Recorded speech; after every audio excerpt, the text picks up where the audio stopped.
la grosse hantise de tous les organisateurs d'événements sportifs, c'est l'existence d'éléphants blancs.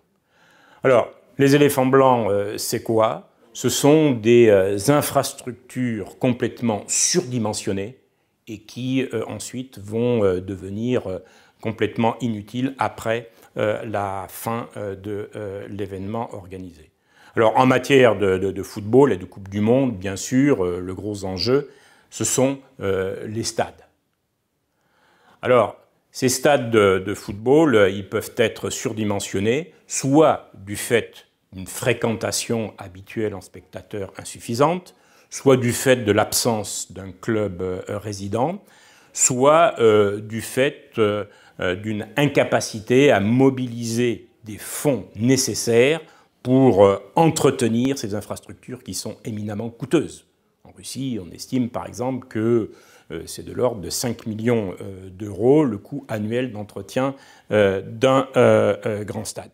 Si vous prenez l'exemple des Coupes du Monde précédentes, on voit qu'il y a eu des éléphants blancs en Afrique du Sud, dans la Coupe de 2010. Il y a eu des éléphants blancs dans la Coupe du Monde de Brésil 2014, Manaus, Brasilia, Cuiabá, Natal. Qui a eu, par exemple, l'idée d'aller implanter un grand stade à Manaus, au fin fond de la forêt amazonienne? Donc on retrouve cette problématique en Russie.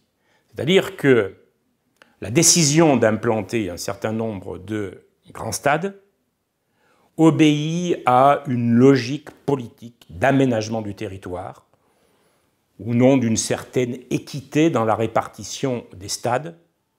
On accepte tout compte fait d'aller implanter des stades là où on sait pourtant qu'ils ne pourront pas être rentables. Vous avez par exemple les stades de Volgograd, ou de Kaliningrad, ou de Sotchi, ou de Saransk, qui, à mon sens, vont être des éléphants blancs. Vous avez une fréquentation de spectateurs moyenne de l'ordre de 4000 pour des grands stades qui vont être de l'ordre de 35 à 45 000 places. Le stade de Sotchi n'a pas de club résident.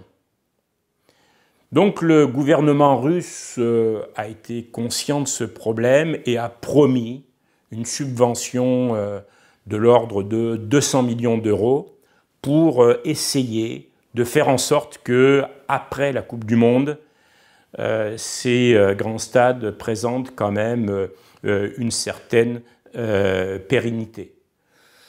Nous verrons bien, mais il faut savoir que la Russie part de relativement bas, je dirais, c'est-à-dire que la fréquentation moyenne des stades est de l'ordre de 14 000 spectateurs et qu'on est très très loin donc des chiffres qui seraient nécessaires pour garantir la rentabilité de ces grands stades.